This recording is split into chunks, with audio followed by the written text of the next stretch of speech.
वाहिगुरु गोरखनाथ की जय। वीर गोगाजा महाराज की और रतन सिंह बाबा की नमस्कार पुणेकर माझामध्ये आपले स्वागत। सध्या आपण हरकानगर भवानीपट या ठिकाणी गोगाजी जन्मोत्सव साजरा करत असताना आपल्याबरोबर सर्व या ठिकाणी त्यांची कमिटी उपस्थित आहे। सचिन तुर्रे निशान कॅम्प हरकानगर या ठिकाणी भवानीपेठ। तर आपल्याबरोबर त्यांचे वस्ताद आहेत।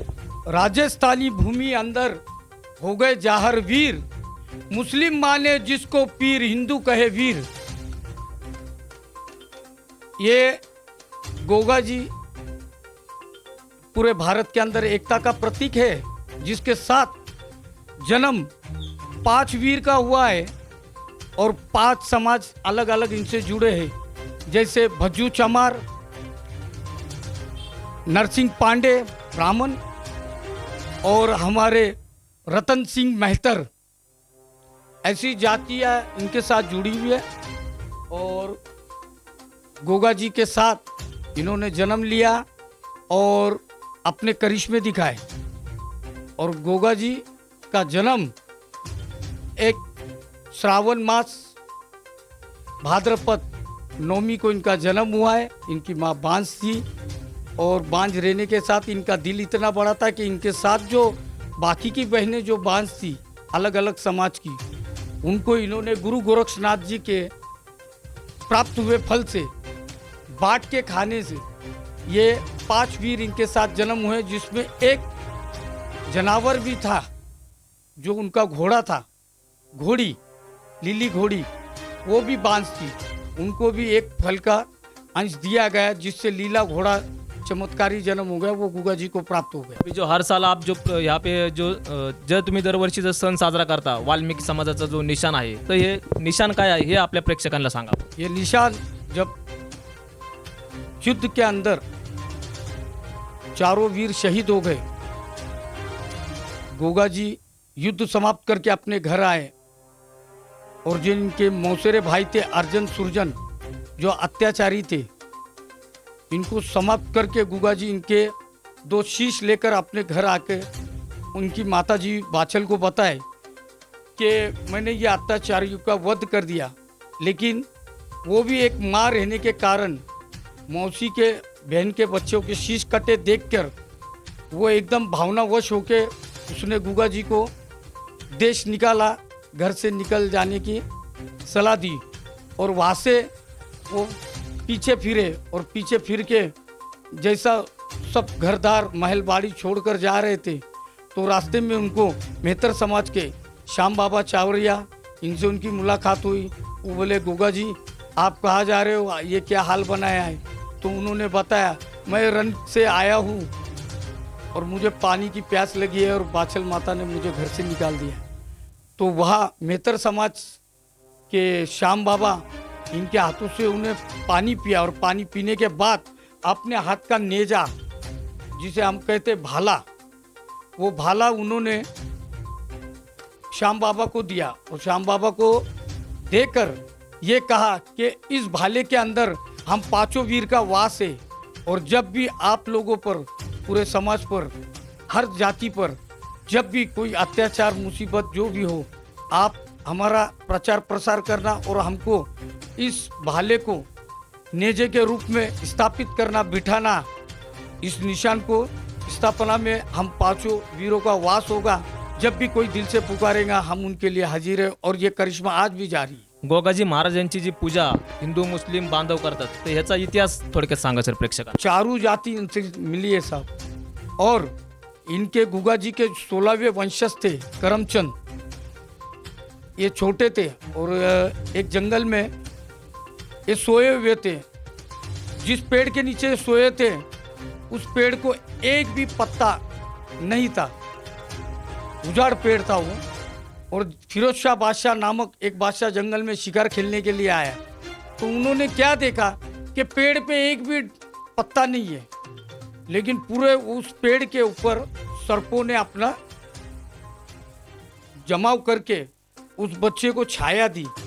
तो ये करिश्मा उनको बहुत भाग आया। तो उन्होंने पूछा उनके साथ वाले को ये कौन है, तो बोले ये गोगा जी के 16वें वंशज है। और उनका नाग रूप में भी पूजा होती है।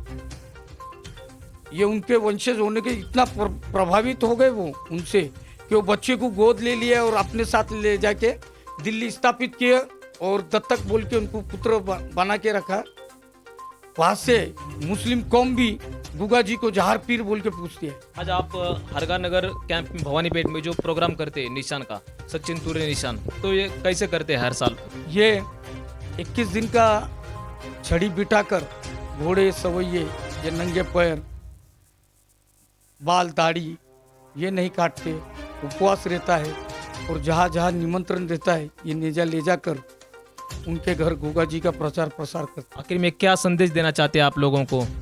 जिस तरह गुगा जी ने चारों कौम को अपने साथ रखा है उसी तरह मेहतर समाज भी और हर निशान अखाड़ा ये पूरे भारत भर में यही संदेशा देता है एकता का। हिंदू मुस्लिम सिख ईसाई जिस तरह मेड़ी पर चारों कौम इसको पूछती है उसी तरह हम भी सब एकत्रित होकर, हमारे में भी मुस्लिम सेवक लोग रहते हैं वो भी नेजा बीजा उठा के हमारे साथ चलते हैं। क्रिश्चियन समाज के बच्चे भी है, तेलुगु समाज के बच्चे भी है।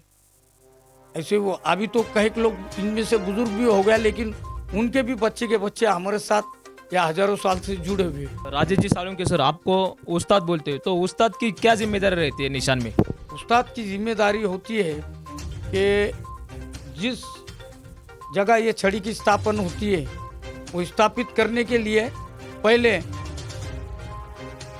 उस्ताद, भगत, टिकायती, भंडारी, मेल प्रमुख, खलीफा इनकी नियुक्ति की जाती है और इस नियुक्ति में इनको पहले समाज और हमसे जो बड़े उस्ताद हैं इनमें के जिन्होंने पहले अपने उस्तादों से पगड़ी बांधी है उनके हाथों से पहले पगड़ी का उनका सम्मान करते हैं और सम्मान करने के बाद वासी उनको मान्यता मिल जाती है कि ये इस अखाड़े को और इस समाज के और गुगा जी की धरोहर को अच्छी तरह से निभा के ये करेंगे। और उस्ताद का रहता है कि जो इतिहास है इसमें सवाल जवाब गीत के माध्यम से जो भी प्रचार प्रसार गुगा जी का होता है वो समाज तक अच्छा संदेश, एकता का संदेश गीत के माध्यम से देते रहे। कोरोना काल में समाज बांधवों को आप क्या संदेश देंगे? जो देश में अपने पूरे समाज, वाल्मीकि समाज और अब ये भक्तजन है उनको आप क्या संदेश देंगे? कोरोना काल में लिए ये बहुत ही दुखद घटना है पिछले 2 साल से जो हम देख रहे, और मेहतर समाज और तमाम गोगा जी के चाकर पूरी अपनी सरकार के साथ है, प्रशासन के साथ है और जो देश हित जनहित है उसी तरह मेहतर समाज भी देश हित जनहित का संदेश देता है कि ये कोरोना काल को पहले हम उनका मुकाबला करेंगे कम संख्या में। ये बागड़ त्यौहार पर्व हम पिछले साल भी मनाए, इस साल भी मना के हम प्रशासन के आज्ञा का पालन करते हुए हमारा त्यौहार साजरा करते हैं। पुणेकर माझा चैनल का सचिन भगत निशान अखाड़ा और संतोष जी शिंदे, साहिबा भाई चिश्ती, कवाल साहब पुणे के मशहूर कवाल, तौफीक भाई बैंजो मास्टर पुणे के मशहूर कवाल, जो आपने यहाँ आकर हमारे बागड़ प्रो में मराठी में एक मन है तो दूधात साकर, इस तरह ये जो मीडिया लाकर आपने ये गोगा जी के प्रचार प्रसार में जो हाथभार लगाया है, हम आप सबका बहुत बहुत शुक्रिया अदा और धन्यवाद प्रकट करते साहब।